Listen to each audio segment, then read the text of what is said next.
মেয়েকে বিয়ে করে আর মেয়ের বাবা মাও স্বইচ্ছায় তার মেয়েকে 5 ভাইয়ের হাতে তুলে দেয়। প্রথম পর্যায়ে তো মেয়েটি কোনোভাবে বিয়েটা মেনে নিতে পারছিল না, কিন্তু কি এমন ঘটে যে মেয়েটি সবাইকে ভালোবাসতে শুরু করে।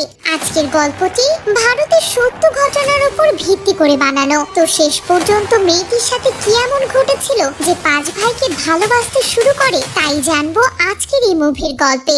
তো চলুন শুরু করা যাক। মুভির শুরুতে মালা নামে সুন্দরী একটা বউকে দেখতে পায় যে ফোনে কথা বলছিল, আর তখনই ছুরি নিয়ে একটা লোক মালাকে মারতে আসে। মালা চিৎকার দিয়ে উঠতেই সিন ফ্ল্যাশব্যাকে চলে যায়। এরপর আমরা মালাকে অভয় নামের একটা ছেলের সাথে প্রেম করতে দেখি। আসলে অভয় আর মালা একে অপরকে ভালোবাসে। হঠাৎ করে তাদের উপর একজন বন্দুক তাক করে। এটা দেখে তারা ভয় পেয়ে গেলে সিন চলে আসে মালার বাড়িতে। এটা মালার বাবা, আর এটা মালার মা, আর এটা অভয়ের মা, আর এগুলো সব অভয়ের আরো 4 ভাই। তো অভয়ের মা মালার বাবাকে বলে এটা ভালো কথা যে ওদের কুকর্ম আমার বড় ছেলে অভিজিৎ দেখেছে, আর এসব যদি অন্য কেউ দেখতো তাহলে আপনাদের সাথে সাথে আমাদের মান সম্মানটাও চলে যেত।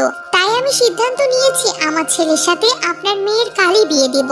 এরপর সিন চলে আসে বিয়ের মণ্ডপে। আমরা দেখি খুব ধুমধাম করে অভয়ের সাথে মালতীর বিয়ে হচ্ছে, কিন্তু 7 পাকে ঘোরার সময় মালতী দেখে অভয়ের সাথে তার আরো 4 ভাই 7 পাকে ঘোরার জন্য প্রস্তুতি নিয়েছে, মানে তাদের 5 ভাইয়ের সাথে মালতীর বিয়ে হচ্ছে। কিন্তু মালতীর বাবা মাই এই বিষয়ে জানার পরও তারা কোনো কিছু বলছে না। তবে সব রহস্য একটু পরেই জানতে পারবেন। তো মালতী তার মাকে বলে, মা এসব কি হচ্ছে আমার সাথে? অভয়ের মা তখন বলে, এটা তো তোমার ভাগ্যে লেখা ছিল, আমার 5 ছেলের সাথে আজ তোমার বিয়ে, তুমি আমার 5 ছেলের এক রানী। এসব কিছু শুনে তখন মালতী অজ্ঞান হয়ে যায়, কিন্তু বিয়ের কার্যক্রম বন্ধ হয় না। তারা মালতীকে কোলে নিয়ে 7 পাকে ঘোরার কার্যক্রম সম্পন্ন করে। তো সিন বাসর রাতে আসলে দেখা যায় তারা 5 ভাই মিলে মালতীর সাথে ফুলসজ্জা করার জন্য মালতীর জ্ঞান ফেরার অপেক্ষা করছে। তো মালতীর জ্ঞান ফিরতে দেখে 5 ভাই একসাথে তার সাথে বাসর করার জন্য বসে আছে। সে ভয়ে ভয়ে বলে, তোমরা আমাকে ছেড়ে দাও। তখন অভয়ের মা এসে মালতীকে বলে, এত ঘাবড়ে যাচ্ছ কেন? আজ তো তোমার খুশির দিন, আমার 5 ছেলের এক রানী, তুমি তাই এখন হাসো।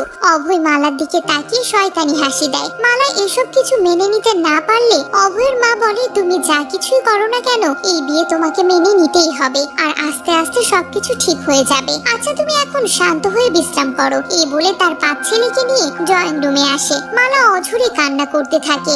অন্যদিকে অভয়ের মা তার 5 ছেলেকে বলে, এটা নতুন কোনো ঘটনা না। প্রথম পর্যায়ে প্রতিটা মেয়ে ভয় পেয়ে যায়। প্রথম পর্যায়ে তো আমি অনেক ভয় পেয়েছিলাম, কিন্তু তারপর আমিও আস্তে আস্তে তোমাদের 3 বাবাকে কিভাবে ভালোবাসা দিতে হয় শিখে গিয়েছিলাম, এবং তোমাদের 3 বাবার 5 বাচ্চার মাও হয়েছি। তাই মালাও আস্তে আস্তে সবকিছু শিখে যাবে, তাই তোমরা চিন্তা করো না। আর তার মায়ের কথায় আমরা বুঝতে পারি তাদের পারিবারিক রীতি এটা যে সকল ভাইয়ের একটাই বউ হবে। অন্যদিকে দেখা যায় মালা এসব কিছু মেনে নিতে পারছে না, তাই সে কিভাবে এখান থেকে পালিয়ে যাবে সেটা চেষ্টা করে। তো আজ প্রথম ফুলসজ্জা করার রাত ছিল পরিবারের বড় ছেলের অভিজিতের। তখন তার মা এসে অভিজিৎকে বলে, যাও তুমি এখন বাসর ঘরে গিয়ে মালতীর সাথে নতুন জীবন শুরু করো। কিন্তু অভিজিৎ খুশি মাখা ফেসে বাসর ঘরে এসে কোথাও মালতীকে খুঁজে পায় না। সে তাড়াহুড়ো করে নিচে এসে সবাইকে বলে মালা বাসর ঘর থেকে পালিয়েছে, আর আমরা দেখি মালা পালিয়ে তার বাবার বাড়িতে চলে এসেছে।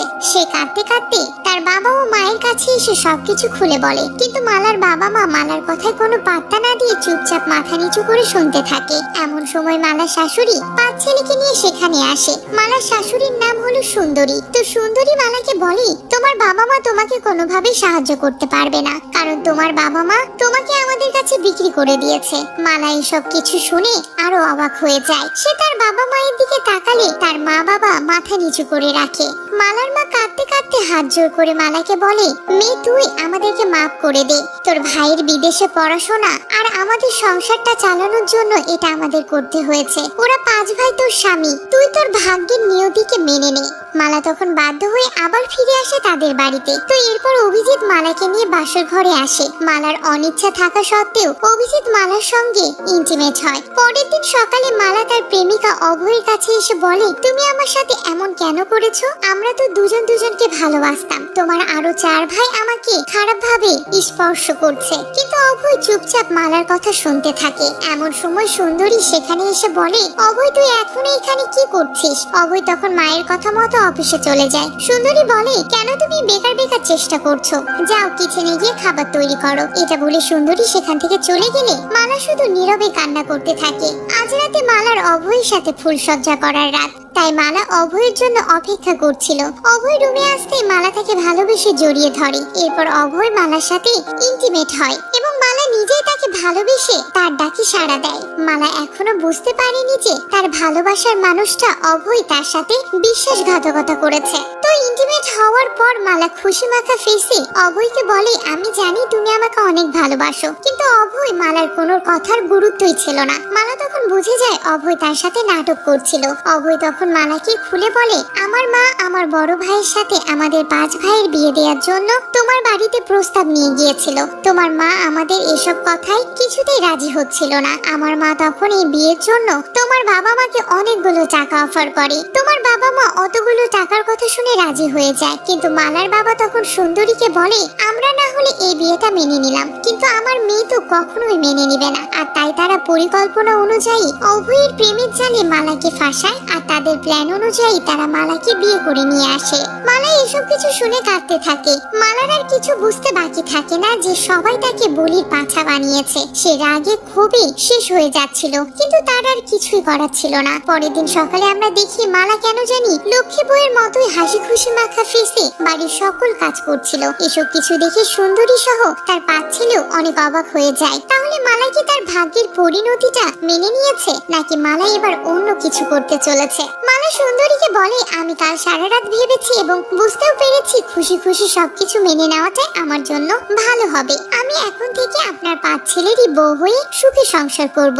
এটা বলে সে সকলের সামনে অজিতের কাছে এসে সুন্দর একটা হাসি দিয়ে তার শার্টের বোতাম লাগিয়ে দেয়। এটা দেখে অভয় সহ আরো 3 জন অনেক জ্বলছিল। মালা তখন অভয়ের সামনে দিয়ে বিনয়ের কাছে এসে সুন্দর একটা হাসি দিয়ে বলে, আজ রাতে তোমার সিরিয়াল। আমি রাতে সুন্দর করে সাজগোজ করে থাকবো, তুমি তাড়াতাড়ি আমার কাছে চলে এসো। মালার এত সব আদিক্ষেতা দেখে সুন্দরী চিন্তায় পড়ে যায়। রাতে দেখা যায় মালা বিনয়ের সাথে বাসর করার জন্য রুমটা সুন্দর করে সাজাচ্ছে আর বিনয় তাকে প্রপোজ করার জন্য ফুল নিয়ে অপেক্ষা করছে। মালা ইচ্ছা করে অজয়ের গায়ে পড়ে যায়। অজয় তখন মালার সাথে রোমান্টিক হতে শুরু করলে মালা বলে, আজ তো তুমি এসব করতে পারবে না, আজ সিরিয়াল বিনয়ের। এমন সময় বিনয় সেখানে আসলে সে খুশি হয়ে সাথে সাথে বিনয়ের কাছে আসে। মালা বলে, আজ আপনারা এখানে কি করছেন? আপনাদের সিরিয়াল পরে, তাই আপনারা এখান থেকে যেতে পারেন। আজ তো আমি বিনয়ের সাথে সুন্দর মুহূর্ত কাটাবো। এসব দেখে অভয় মনে মনে জ্বলে পুড়ে যাচ্ছিল। এরপর আর কি, বিনয় বাদে সবাই জ্বলতে জ্বলতে বাহিরে আসে। মালা অভয়ের মুখের উপর দরজাটা বন্ধ করে দেয়। এরপর থেকে যেদিন যার সিরিয়াল পড়ে শুধু সে ছাড়া সবাই জ্বলতে থাকে। এভাবে বেশ কিছুদিন চলে যায়। কিন্তু মালা যেদিন যার সিরিয়াল থাকে সে তার সাথে সবার সামনে একটু বেশি আদিক্ষেতা করে, যা দেখে আর 4 ভাই প্রতিদিন জ্বলতে থাকে। সুন্দরী এসব কিছু দেখে বুঝে যায় তার সংসার এবার মালা নষ্ট করতে চলেছে। অন্যদিকে প্রতিটা ভাইয়ের মনে অন্য ভাইয়ের প্রতি হিংসা জমতে শুরু করে। তো একদিন অভয় অফিসের কাজ শেষে বাড়িতে এসে চিল্লাই মালাকে ডাকতে থাকে, কারণ তার অনেক ক্ষুধা লেগেছে। কিন্তু মালা তো বিনয়ের সাথে ডান্স করায় ব্যস্ত, কে শুনে কার কথা।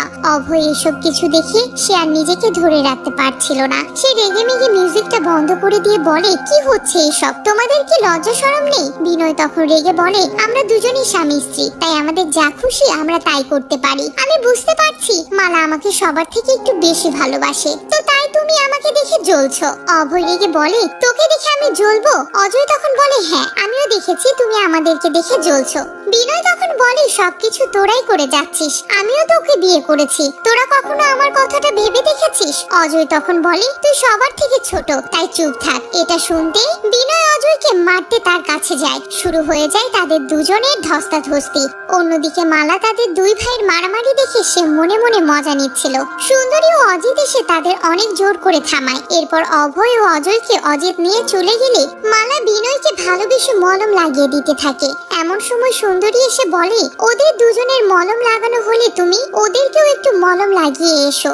মালা হেসে বলে, আপনি ওদেরকে একটু সামলান না, আমি কিছুটা সময় বিনয়ের সাথে কাটাতে চাই। এটা শুনে তো পাশে থাকা বিনীদের জ্বলে যায়। সুন্দরী এবার ভীষণ পরিমাণে টেনশনে পড়ে যায়। সে রাতে মালাকে একান্তে ডেকে পাঠায়। তখন মালা শয়তানি মাখা হাসি নিয়ে বলে, আজ রাতে তো আমার অজয়ের সাথে থাকার কথা, তাই তাই আমি সুন্দর করে ওর জন্য রুমটা সাজাচ্ছি। সুন্দরী বুঝে যায় মালা তাদের ছেলেদের মধ্যে গ্যাঞ্জাম সৃষ্টি করার পরিকল্পনা করেছে। সে তখন রেগে মেগে মালাকে চড় মারতে যায়, কিন্তু অজিত এসে তার মায়ের হাত ধরে ফেলে। মালা তখন সেখান থেকে চলে যায়। সুন্দরী তখন তার বড় ছেলে অজিতকে বলে, এই মেয়ে কিন্তু আমাদের সংসারটা নষ্ট করে ফেলবে। অজিত বলে, মা তুমি টেনশন করো না, আমি সবকিছু ঠিক করার চেষ্টা করছি। তো পরের দিন মালা তার মাকে ফোন করে বলে, মা অনেক ভালো আছি আমি। সে মনে কষ্ট নিয়ে বলে, তোমরা আমার জন্য যা করেছো ভালোই করেছো। এমন সময় কে জানি ছুরি নিয়ে পিছনে আসতে থাকে। মালা তখন চিল্লিয়ে ওঠে, আর তার মা ফোনের ওপাশ থেকে সব বুঝতে পারে যে মালার উপর কোনো বড়সড় বিপদ হয়েছে। সে সাথে সাথে সুন্দরীকে ফোন করে বিষয়টা জানায়। সে কাঁদতে কাঁদতে বলে, আমার মেয়েকে হয়তো কেউ মেরে ফেলেছে। সুন্দরী এসব নিয়ে চিন্তা করতে থাকলে মালা সুস্থ স্বাভাবিকভাবে তাদের সামনে আসে। অজয় ও বিনীত মালাকে সুস্থ দেখে অবাক হয়ে যায়। মালা চুপচাপ তাদের সামনে দাঁড়িয়ে থাকলে অভয় রক্তমাখা অবস্থায় সেখানে আসে।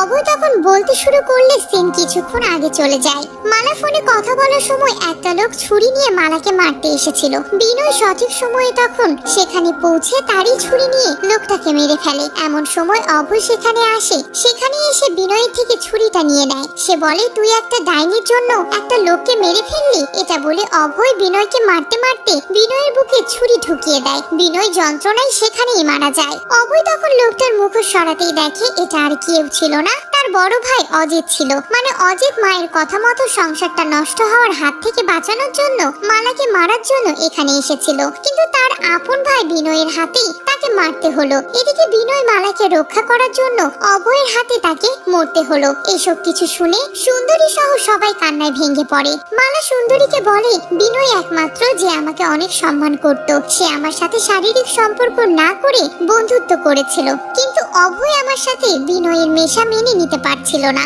এজন্য সে তাকে হত্যা করেছে। অভয় অনুশোচনায় বলে, হ্যাঁ আমি আমার নিজের হাতে আমার ভাইকে মেরে ফেলেছি। সুন্দরী সহ সবাই বাহিরে আসতেই দেখে অজিত ও বিনয়ের মৃতদেহ পড়ে আছে। তারা সবাই